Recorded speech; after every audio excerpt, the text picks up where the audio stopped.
Bueno, nuevamente, buenos días a las personas que se acaban de conectar.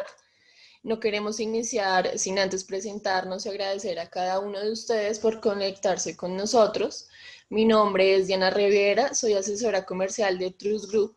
Somos una compañía con más de 16 años de trayectoria, la cual opera a través de 4 verticales de negocio, lo que nos ha permitido alcanzar más de 6.000 casos de éxito, marcando un referente en el mercado. A continuación presentaré nuestras 4 verticales. Inicio con TG Legal. Es una nueva línea de negocio que es especializada en asesorías a personas naturales y jurídicas en temas relacionados con el derecho laboral y derecho de familia. TG Pensiones. Allí brindamos asesoría y representación legal especializada a colombianos que presenten inconsistencias en su pensión. Handel, tu aliado en Colombia. En esta línea de negocio ofrecemos servicios especializados para colombianos dentro y fuera del país, en trámites notariales y más.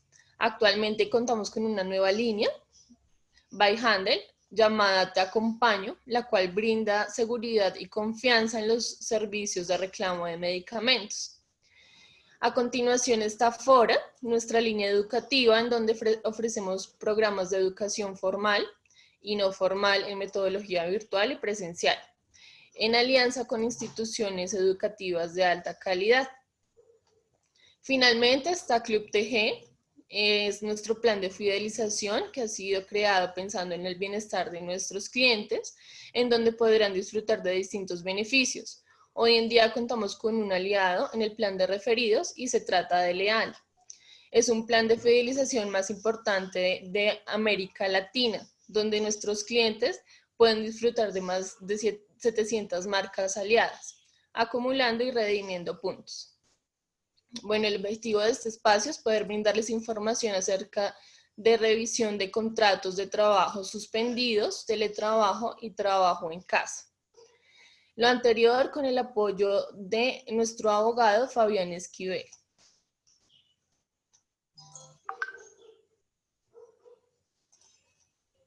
Bueno, nuestro abogado es egresado de la Universidad Libre de Colombia, especialista en seguridad social de la Universidad Javeriana.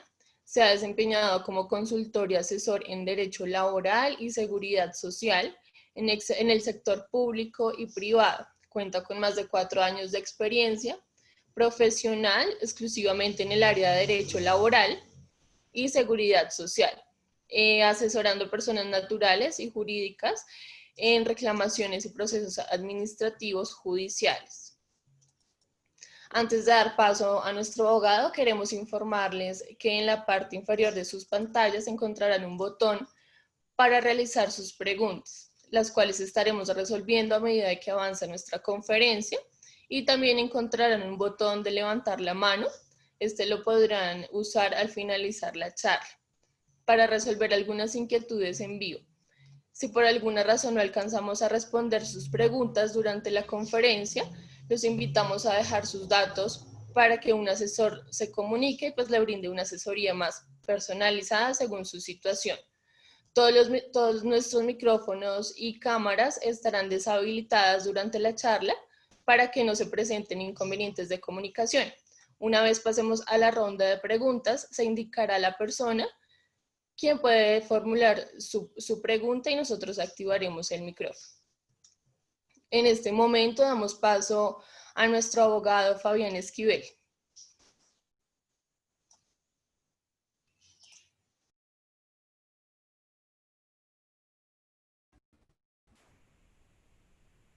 Sí, muy buenos días. ¿Me escuchan ahí? ¿Me confirman, por favor?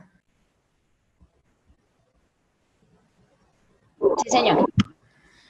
Bueno, cordial saludo. En primera instancia quiero darles las gracias a TG por la oportunidad brindada en ofrecer esta charla, a todo el equipo que hace parte de TG y pues están tras de bambalinas con el objetivo de ofrecer esta conferencia, y a todos los asistentes, gracias por su interés en prestar la atención a esta charla, ¿sí? Lo primero que debemos manifestar es que pues la pandemia del COVID-19 pues es una crisis en salud global sin precedentes en la memoria viva de la humanidad. Ya ha desencantado la recesión económica más severa en un siglo y está causando enormes daños tanto a la salud, el trabajo y el bienestar de las personas, ¿sí? Las medidas de cierre impuestas por la mayoría de los gobiernos han logrado frenar la propagación del virus y reducir el número de muertos, pero también ha congelado la actividad empresarial en muchos sectores y han ampliado la desigualdad, han interrumpido la educación y ha socavado pues, la confianza en el futuro. A medida que las restricciones comienzan a elevarse, el camino hacia la recuperación económica sigue siendo pues, altamente incierto y vulnerable a una segunda ola de infecciones, que es lo que se avecina prontamente. Ya, por ejemplo, la OIT ha establecido un, un nombre que esta es como la generación del confinamiento. ¿Y a quiénes más impacta este confinamiento? A los jóvenes. Desafortunadamente, tienen muchos retos y la OIT plantea pues que de los 15 a los 24 años son más proclives las personas a estar desempleadas o por tener un empleo de peor calidad que los adultos de 25 años hacia arriba. El índice de desempleo juvenil a escala mundial en el 2019, el 13.6% rebasó ampliamente el índice que registró antes de la crisis financiera del 2017 y más aún con la crisis del COVID-19 que afecta a los jóvenes de todo el mundo de tres maneras principales. La primera, la interrupción de las actividades educativas y de formación que podría mermar sus oportunidades de ingreso profesional en el futuro. La segunda, la ola de pérdida de empleos y de cierre de empresas, incluidas las de reciente creación, que reducen los ingresos y el empleo y ponen en riesgo los derechos laborales. Y el tercero, el surgimiento de mayores dificultades para encontrar trabajo, reincorporarse al mercado laboral y tratar de encontrar un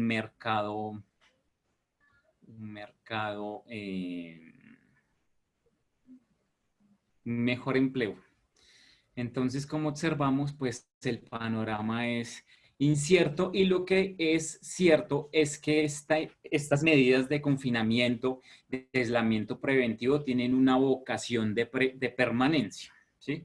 Ante esta premisa, pues debemos tener en cuenta que lo que reina es la incertidumbre y dado que muchas empresas optaron por la suspensión de los contratos una vez ya después de 3 meses que iniciamos con estas medidas de aislamiento preventivo, debemos tener en cuenta que la suspensión temporal del contrato de trabajo está regulada en el artículo 51 del Código Sustantivo del Trabajo y el hecho que generó la suspensión es imprevisible y transitoria. Dicha suspensión está sujeta a una autorización por parte del Ministerio del Trabajo, que este trámite en época de normalidad demoraba aproximadamente unos 30 días hábiles o quizás más.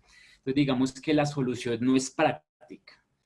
¿Qué ha optado el gobierno siguiendo, digamos, las recomendaciones de la OIT?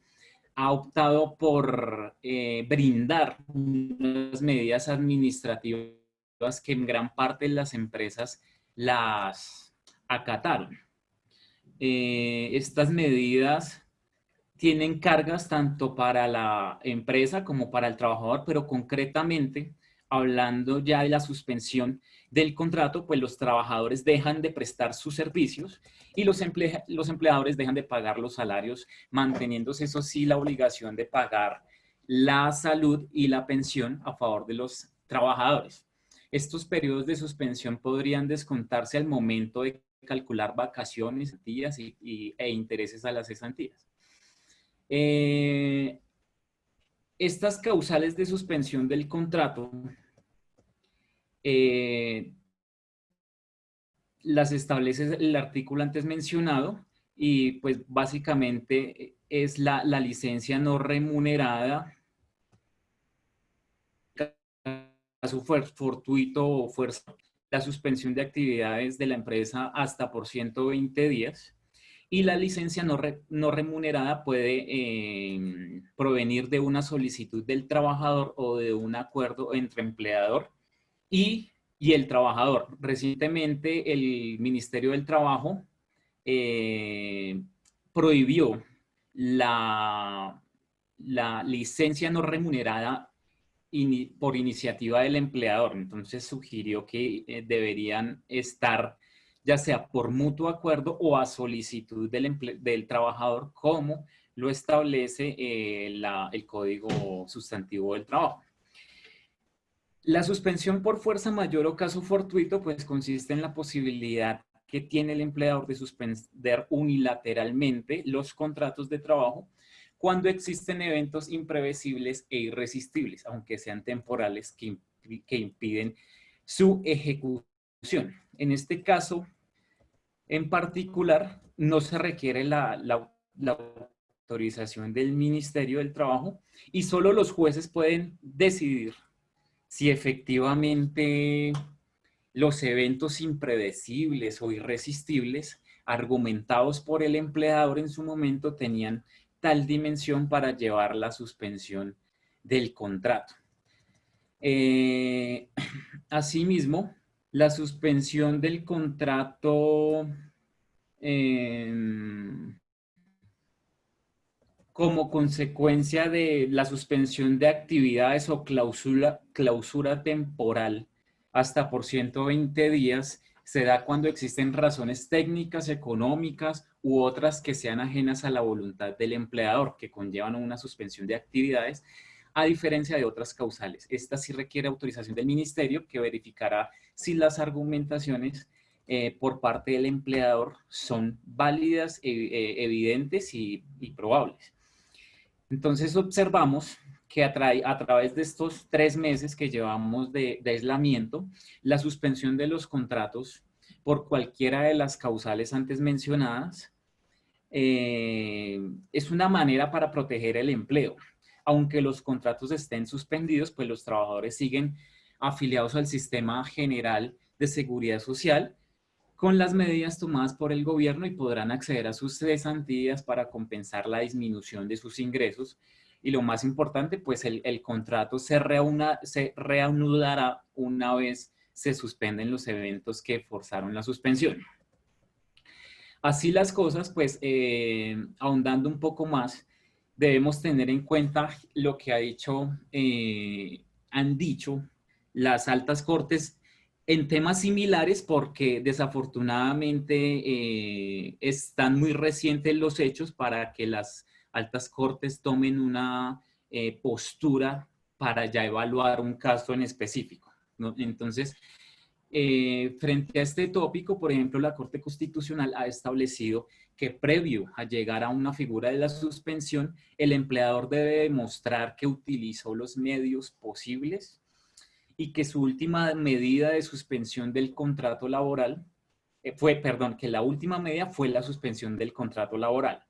El Ministerio del Trabajo en una circular 021 brindó unas recomendaciones alternativas como el trabajo en casa, la jornada laboral flexible, vacaciones anuales anticipadas o colectivas, permisos remunerados, salarios sin prestación del servicio, a fin que la suspensión de los contratos laborales sea la última alternativa y solamente se autorice con el cumplimiento de una serie de requisitos por parte de los empleadores.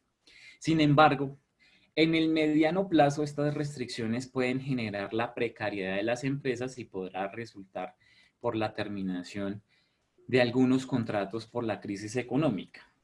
Ahí entonces sería resolver la siguiente pregunta, ¿no? ¿De dónde saldrán los recursos para el pago de salarios y demás obligaciones patronales para quienes no logren realizar una suspensión del contrato? Ante esta difícil pregunta, pues dependerá de cada caso en concreto.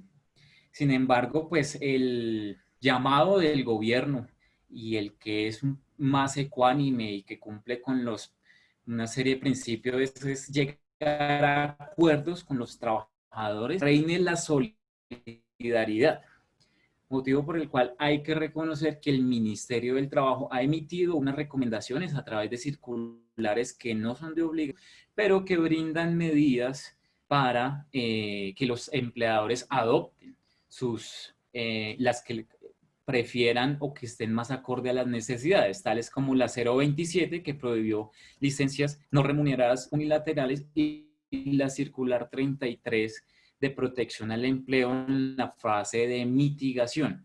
Últimamente expidió la circular 41, que ofreció lineamientos para trabajo en casa, y la circular señaló un subsidio por parte del empleador a los trabajadores para quienes devenguen menos de 2 salarios mínimos y tenían derecho al, al subsidio de transporte. Entonces, que en vez de este subsidio de transporte se dé un auxilio de conectividad. Entonces, muchos han optado por estos, pero pues eso depende el perfil y la actividad económica, las actividades que desarrollen los trabajadores y eso. Recientemente expidió el decreto 770 del 2020, en virtud de la emergencia económica, que estableció medidas respecto a la jornada de trabajo, alternativas para el pago de primas, y permite varias posibilidades. La primera es que dentro de los turnos de trabajo establecidos en el Código Sustantivo del Trabajo se disminuya un poco ese máximo que eran 48 horas y se llegue como a las 36 horas. Es una alternativa que brindó, sin embargo, pues no, eso depende de cada empresa, ¿no? La segunda es como la redistribución de la jornada máxima, de esas 48 horas posibles.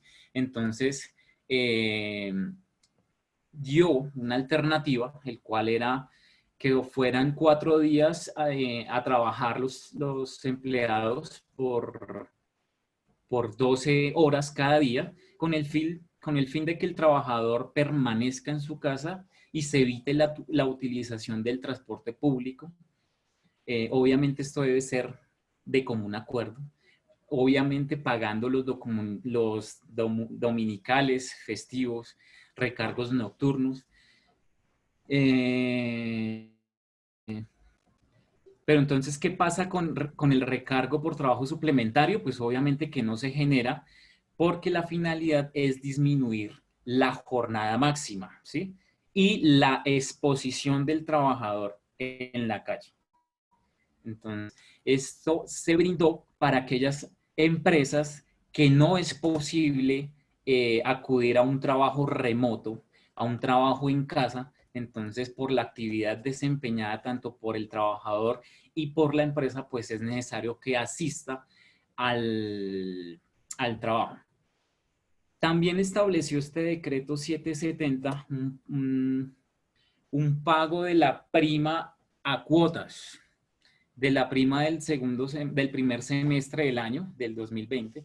Entonces ordenó, o no ordenó, sino brindó la posibilidad de que se distribuyera en 3 cuotas y que la última cuota fuera pagada hasta el 20 de diciembre de este año, siempre y cuando sea por mutuo acuerdo. Entonces aquí lo que observamos es que todo sea por mutuo acuerdo y que esté la solidaridad reinante. Eh, Aquí también estableció un auxilio a los trabajadores que se les haya suspendido el contrato de un subsidio por 3 meses que corresponde al 40% del salario mínimo legal mensual vigente, beneficiarios del empleo formal. Entonces ahí observamos una serie de medidas alternativas que ha hecho el Ministerio del Trabajo y que pues cada empresa puede hacer uso dependiendo su actividad desempeñada. Perdón. También se trajo a colación el decreto 771 del 2020, que son medidas para garantizar el acceso a los servicios de conectividad. Como observamos, gran parte de las empresas pues migraron a un trabajo remoto, tuvimos la necesidad de empezar bajo esta modalidad y esto nos cambió la manera de desarrollar el trabajo normalmente que teníamos. Entonces, según una encuesta del empleo.com realizada en mayo, no es en abril, entonces les ofrezco excusas aquí porque sí quedó mal el mes, el 80% del total de las empresas tuvo la necesidad de realizar un trabajo remoto, ¿sí? La mitad de ellas, o sea, el 40%, piensan quedarse bajo esta modalidad. El 63% de las empresas disminuyeron sus salarios y afirman que tendrán que mantener la disminución y enfocarse en medir resultados, medir la generación de valor, que en dado caso pues es como el deber ser. 5 de cada 10 empresas afirman que tienen un alto impacto y que están orientadas a la protección de la salud. Y 3 de cada 10 pues han disminuido sus salarios, ¿sí?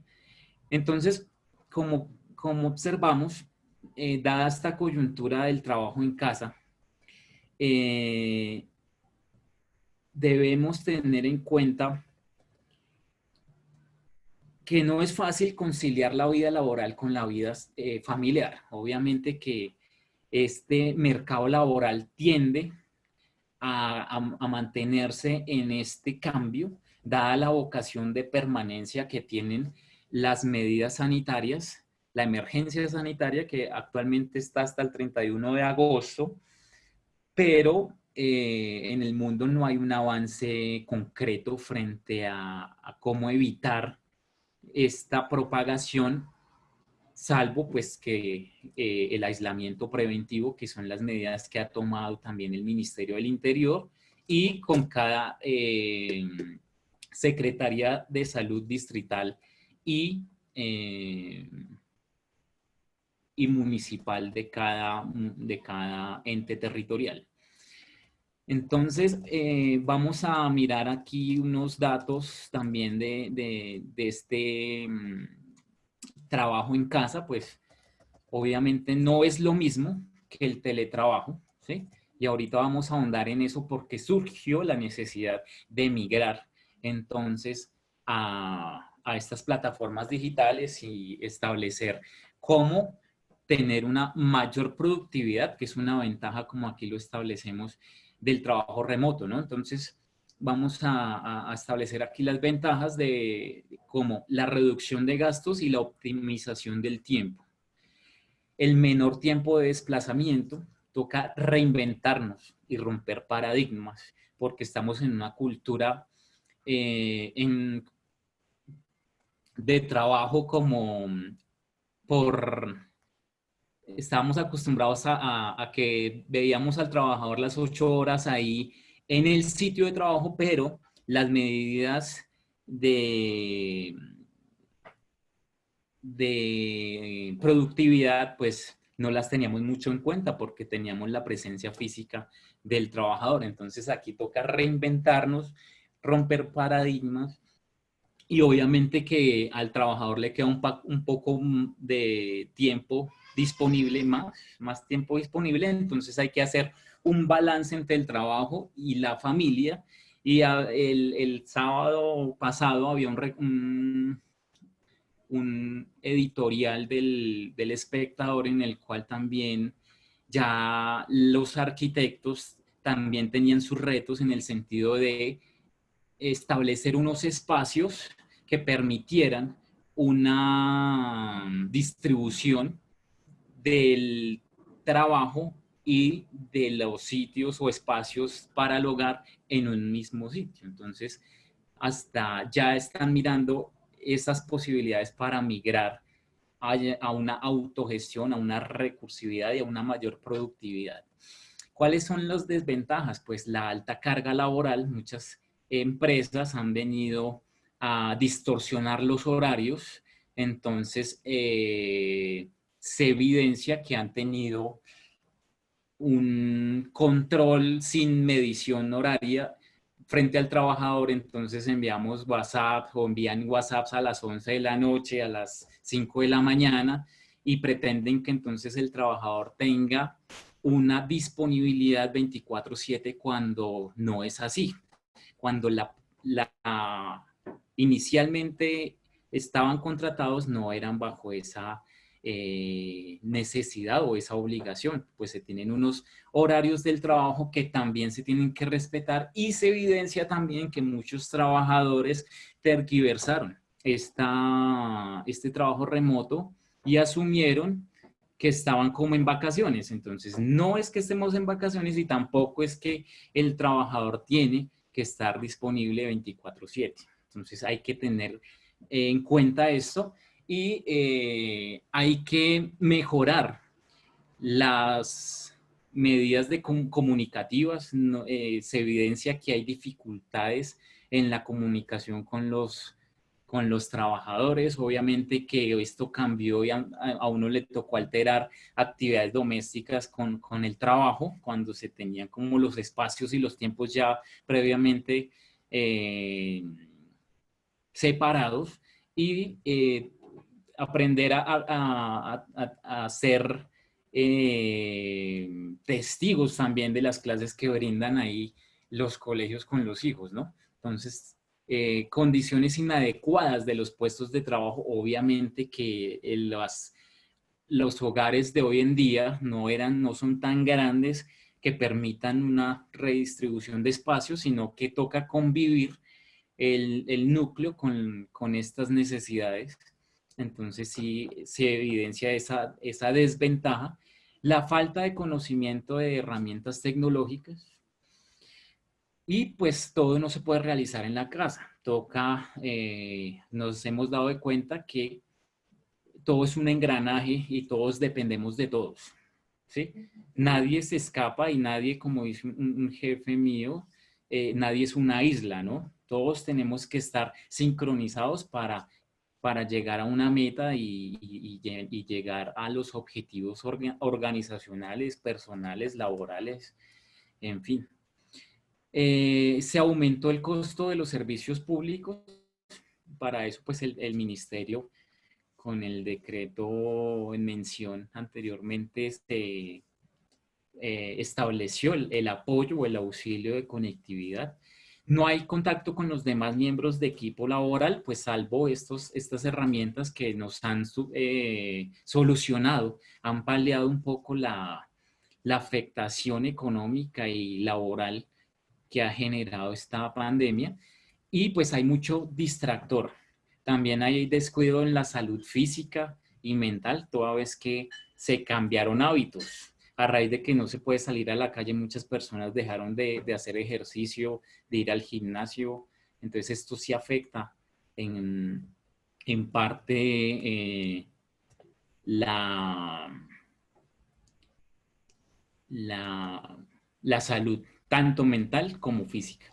Y esto no se ha evaluado. Digamos que el tema mental está ahí al margen. Muchas personas tienen un grado de estrés, pero digamos que eso lo dejamos como al margen de lo que efectivamente se está viviendo, ¿no? Perdón, las necesidades bajo esta modalidad de trabajo, eh, es, vienen unos retos importantes. Ya hay un concepto como el derecho a la desconexión y a la efectividad en el pago del auxilio de conexión, ¿sí? Entonces, los programas de salud ocupacional o de seguridad y salud en el trabajo de los teletrabajadores es un reto también. La ciberseguridad y el respeto a la intimidad privada y los datos personales. Entonces, como evidenciamos,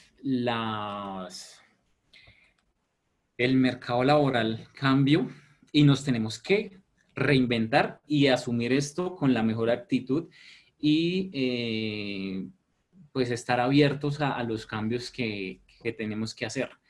Entonces, desde el año 2008 se estableció en Colombia la modalidad del trabajo remoto, que se denominó en su momento teletrabajo, ¿sí?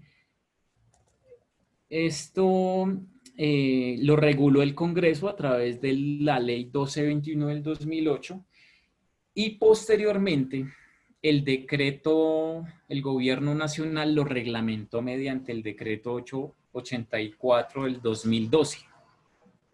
Entonces, desde el 2012 tenemos la posibilidad jurídica de realizar teletrabajo. Sin embargo, muy pocas empresas habían optado por esta modalidad, pues principalmente por la falta de cultura que teníamos y no había surgido esa necesidad de esto. Obviamente esto viene a suplir efectivamente una necesidad que tenemos.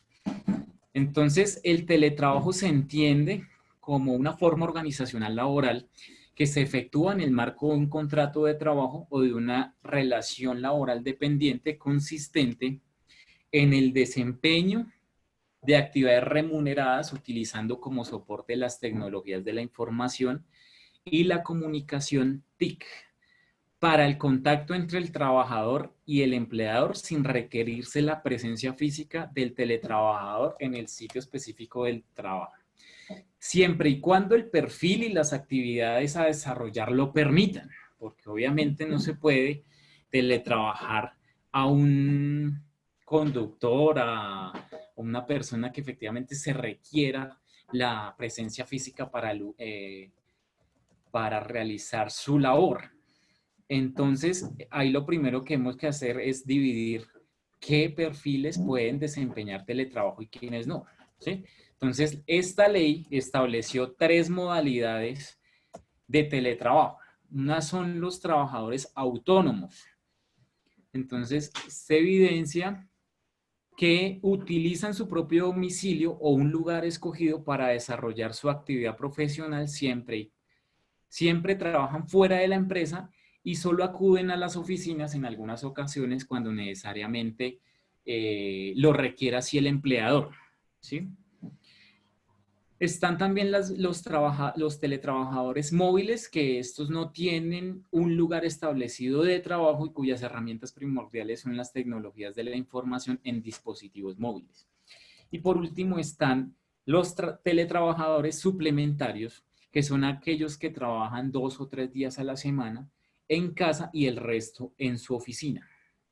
Entonces, como podemos ver, hay varias alternativas de las cuales tenemos que tenerlas en cuenta para empezar a implementar este teletrabajo y que ya migremos del trabajo en casa al teletrabajo, eh, toda vez que el trabajo en casa no tiene una regulación específica en la norma, surgió de la necesidad de este aislamiento preventivo y pues se basa principalmente en la confianza depositada ante las partes. ¿Mm? Pero no hay una regulación específica clara, mientras que el teletrabajo sí. Entonces ahí el llamado a los empresarios es que empecemos a utilizar a implementar esta medida de teletrabajo para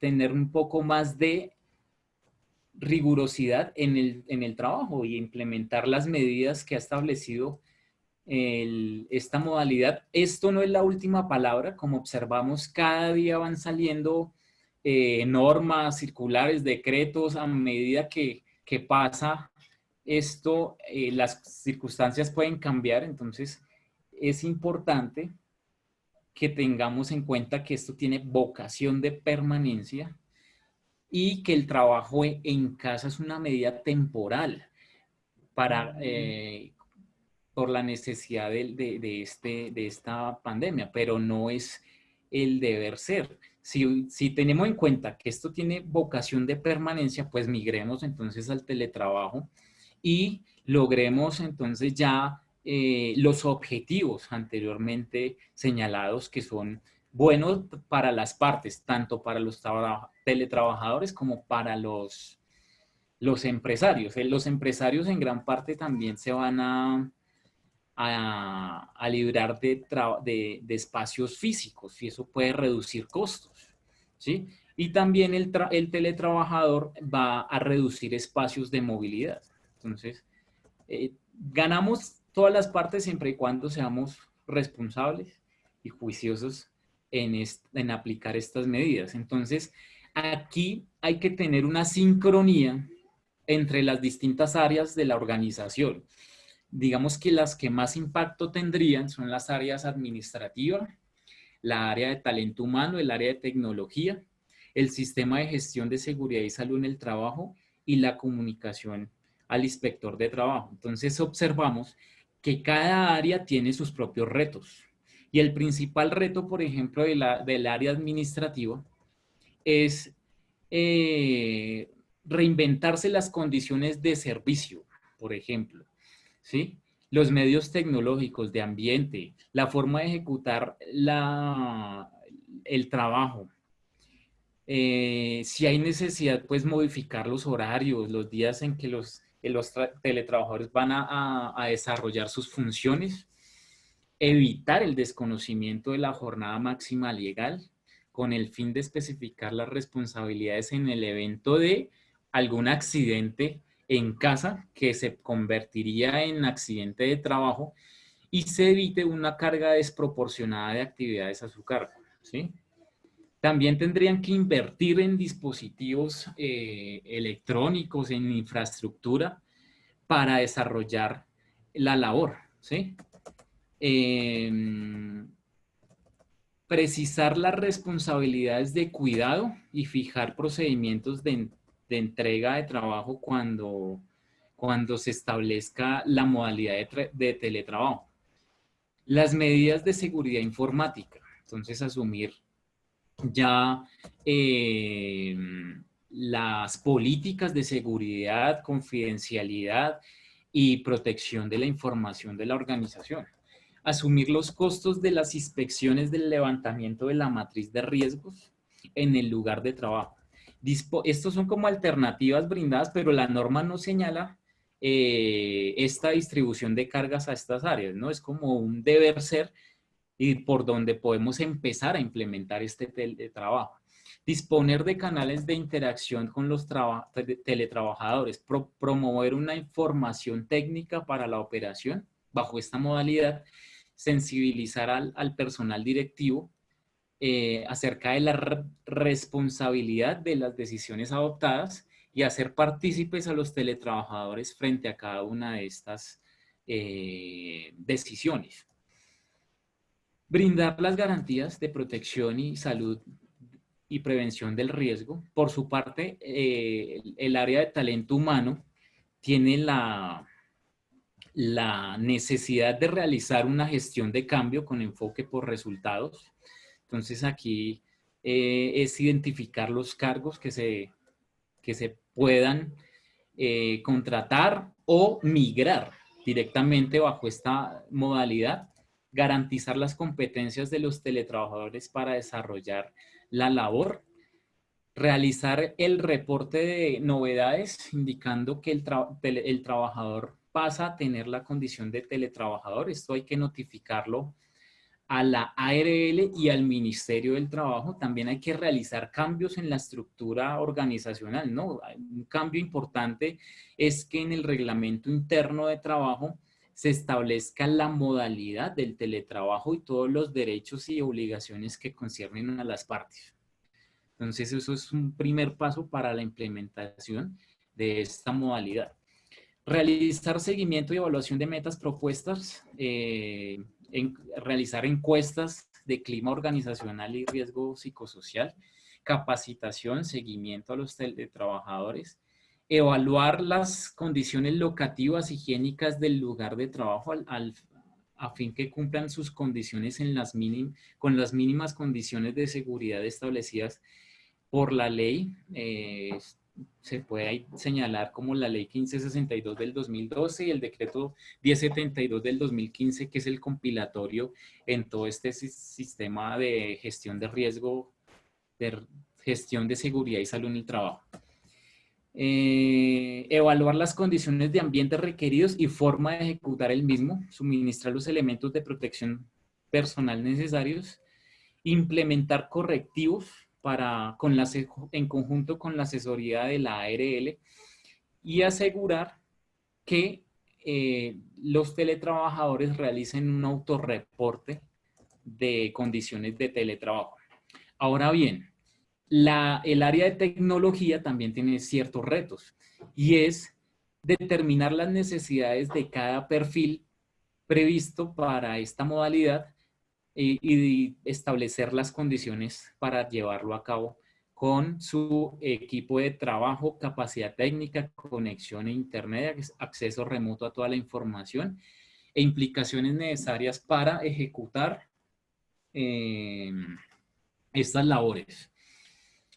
Aplicaciones de gestión de documentos, aplicaciones de registro de actividades de asistencia, aplicaciones de colaboración, crear, digamos, un servicio de atención técnica a los teletrabajadores, adecuar las políticas de seguridad de información, o implementarla garantizando la confidencialidad, la integralidad, la disponibilidad, autenticidad y legalidad de información, brindando siempre pues una protección de datos, determinar las restricciones de uso de equipos y programas informáticos, configurar varios servicios virtuales y generar protocolos que brinden respuestas a situaciones de alerta como virus, configuración, eh, o fallo del hardware o del software. Brindar soluciones tecnológicas para garantizar el servicio. El trabajo debe verificar que los sitios a desempeñar o las estaciones de trabajo cumplan con las condiciones de seguridad. Previo a la implementación de este teletrabajo, pues se debe consultar a la ARL sobre la prevención de riesgos y tener en cuenta una vez tienen de prevención de accidentes laborales bajo la modalidad de teletrabajo. Ya cuando tengan establecidos los perfiles y los cargos a desempeñar bajo esta modalidad, pues se notifica al inspector de trabajo que se va a empezar a desarrollar esta gestión. Entonces, como vemos, tenemos bastantes retos y tenemos la capacidad para afrontarlos, para que esto darle continuidad al negocio que estemos desempeñando y es sacar lo mejor de nosotros para que podamos paliar esto y entonces la recomendación principal a todos los empresarios, a todos los trabajadores es que seamos solidarios y que cumplamos a cabalidad con estas, digamos, migremos al teletrabajo y empecemos ya a desarrollar esta labor bajo esta modalidad. Entonces, muchas gracias por su atención. No era más la charla el día de hoy. Si alguien tiene alguna duda, con mucho gusto estoy atento para resolverla. Entonces, Marcela, tú me dirás ahí que hay pendiente. Bueno, Perdón, Diana. vamos a dar paso a alguna de las preguntas, por lo cual pueden dar clic en el botón levantar la mano. Como les comentamos al inicio, vamos a intentar dar paso a la mayoría, pero por el tiempo, si alguno no le fue resuelta su duda, por favor, déjenos sus datos de contacto para recibir una asesoría más personalizada. Le voy a dar el paso a la señora Gloria Isabel González. Por favor, señora Gloria, active su micrófono para formular la pregunta. Buenos días. La charla me pareció supremamente importante y tengo tres preguntas. La primera pregunta, si uno es un profesional independiente que tiene un contrato de prestación de servicios, ¿puede tener derecho o solicitarle al empleador el subsidio de conectividad? Esa sería uno. La segunda pregunta es, para hacer este cambio a la modalidad de teletrabajo, los contratos de trabajo, ¿se les tiene que hacer algún otro sí indicando ese cambio? Y la tercera y última pregunta es con relación a los contratos de trabajo de servicio doméstico. Si uno quisiera pasar un contrato de ese tipo, a la modalidad de por horas, o sea, que trabajaran no todas las semanas, sino solamente 3 días a la semana en medios tiempos, se podría hacer sin que tenga problemas de seguridad social. Esas serían las preguntas. Bueno, señora Gloria, la primera, digamos que el teletrabajo está diseñado para cuando haya una relación laboral. Cuando se tiene un contrato de prestación de servicios, no hablamos de trabajo laboral, sino de un contrato civil, ¿sí? Entonces, en dado caso, usted podría solicitar ese auxilio, pero no tendrían la obligación de otorgárselo, ¿sí? Ah, ya. La segunda es si el teletrabajador va a ingresar bajo esta modalidad, ¿es necesario suscribir un otro sí? La respuesta es sí. Sí, se tienen que firmar unos acuerdos de voluntariedad, de reversibilidad y unas obligaciones concretas bajo esta modalidad a desempeñar, ¿sí? Y la tercera, frente a la trabajadora de servicio doméstico, si puede migrar a una contratación por horas, pues dependiendo el contrato que se tenga suscrito. Si usted dice que la señora tenía un contrato bajo la modalidad presencial o todos los días, digamos que hay un desmedro en las condiciones inicialmente pactadas. Digamos que se podría manejar la modalidad de horas bajo esta emergencia económica, si es viable, siempre y cuando las dos partes estén de acuerdo. Pero una vez finalice esto, tienen que mirar cómo no desconocerle derechos a la trabajadora. Eso Eh, sería. ¿Puedo hacer otra pregunta con relación a al de servicio doméstico? Sí, claro, sí, señora. Eh, yo tenía un contrato de trabajo con la persona de servicio doméstico hasta mayo 31. Ahí yo le hice la liquidación, pero por el tema de la pandemia acordé con ella que la liquidaba, pero que le mantenía la seguridad social por el mes de junio. Como Sí, ella tiene otros empleos, no solamente trabaja para un solo empleador, sino que trabaja para varias casas. Entonces, yo lo que estoy pensando en este momento es que trabaje solamente 3 veces a la semana por medios tiempo, porque el resto ella lo tiene ocupado con otros empleadores. Pero para afiliarla por trabajo de tiempo parcial, que es el que más se acomoda para el tema de mantener su seguridad social por horas, me dicen que ella tiene que pasarse al CISBEN para el tema de salud. Entonces no quisiera como, porque pues ella no tiene, en este momento era como dependiente sí, o sea, como cotizante, yo la tenía sí, cotizando. Y sí. No es hasta junio, necesario que migre o cambie del régimen contributivo al régimen subsidiado, sino que en conjunto con los demás trabajadores también aporten el mínimo. ¿Sí? pero ellos Entonces, no no le sea van, solamente usted, sino en conjunto con los demás empleadores que se aporten las horas con las cuales trabaja la persona. ah, Sí se puede. Entonces, hay que averiguar la modalidad de pago a la seguridad social de las señoras del servicio doméstico. ¿Sí? perfecto. Sí. Entonces, es Bueno, posible. gracias, muy amable, Con muchas gusto, sí, gracias. señora. Gracias, señora Gloria. A continuación, damos paso al señor Carlos Ruiz Pulido. Por favor, señor Carlos, active su micrófono para formular la pregunta.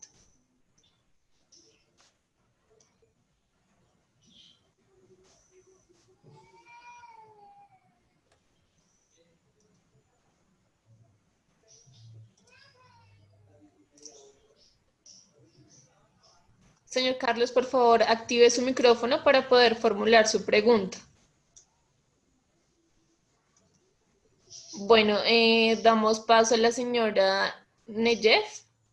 Por favor, señora Neyef, por favor, activar su micrófono.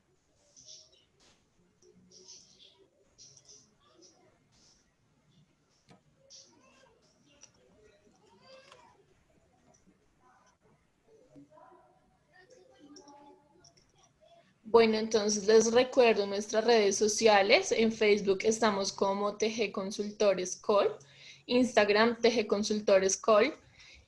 Twitter, TG Consultores, YouTube, TG Consultores.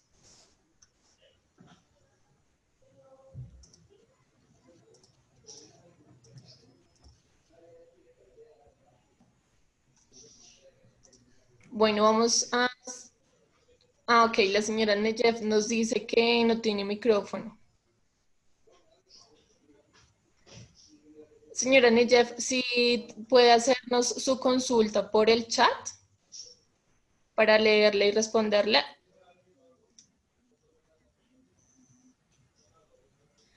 La señora Yanira nos escribe por el chat, dice, ¿se pueden terminar los trabajos de término fijo antes de tiempo?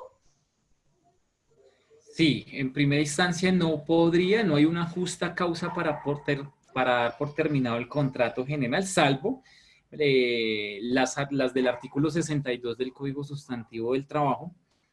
Entonces ahí necesariamente tendríamos que esperar la fecha de terminación y entregarle al trabajador con antelación no inferior a un mes, perdón, la solicitud de que no será renovado el contrato de trabajo. Entonces no es una justa causa para darle por terminado el contrato. Ok, gracias. La señora Neyef nos dice, ¿qué sucede si reactivan los contratos suspendidos y luego el gobierno ordena nuevo aislamiento? Sí, ahí sí el gobierno seguirá instando a las partes para llegar a acuerdos, ¿sí? Y como lo informamos, la suspensión del contrato sería la última ratio. Entonces ahí tendrían que analizar en conjunto con el empleador si hay otra alternativa, que él ya se haya postulado a estos subsidios que ha otorgado el gobierno con el fin de seguir cumpliendo sus obligaciones laborales y determinar si es posible la migración al teletrabajo, si las condiciones de la empresa lo permiten. Entonces, muy posible vaya a pasar y como decían al comienzo, esto tiene vocación de pertenencia y reina la incertidumbre. La incertidumbre, no sabemos qué puede acontecer de aquí a mañana ante ya el segundo oleaje de brotes de este COVID-19, ¿no? Perfecto, gracias, doctor. Continuamos con la siguiente pregunta. La señora Beatriz Betancourt nos pregunta, ¿para liquidar la prima se descuenta el tiempo que no se trabajó desde que se suspendieron los contratos de trabajo? Sí, pues el ministerio habló ahí, estableció en el decreto en mención que era posible descontar vacaciones y cesantías, no hablo de prima, ¿sí? Dado que hay una baja en la productividad, ¿sí? Lo único que ofreció fue el pago de la prima a 3 cuotas, pero no está plasmado que sea posible también disminuir los periodos de suspensión temporal del contrato para el efecto de liquidar la prima, no lo establece. Entonces no se recomienda porque muy posiblemente pueda ser sujeto a una reclamación.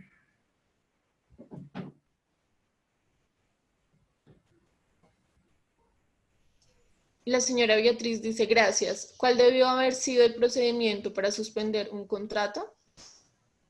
Sí, dada esta emergencia económica, el contrato, la suspensión del contrato debió ser la última alternativa que tenía el empleador. Entonces, en principio, hacer uso de las recomendaciones brindadas por el gobierno frente a las vacaciones anticipadas, al pago de salarios sin prestación del servicio, a el pago de cesantías anticipadas también. Entonces, digamos que los términos para la suspensión del contrato los evaluará el juez posteriormente, si es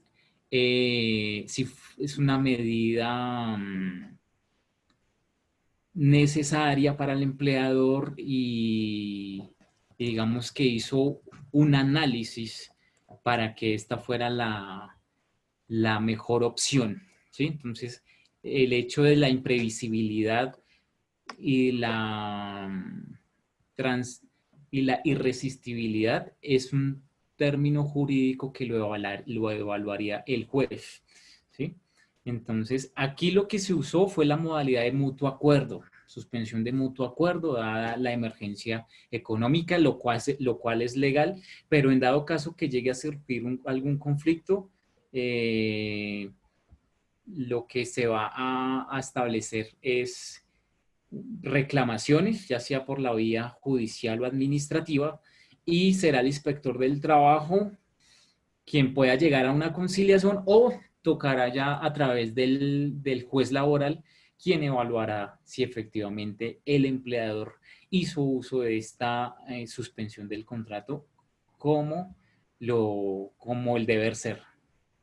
Eso es como lo que podría decir para esa pregunta porque no es algo concreto.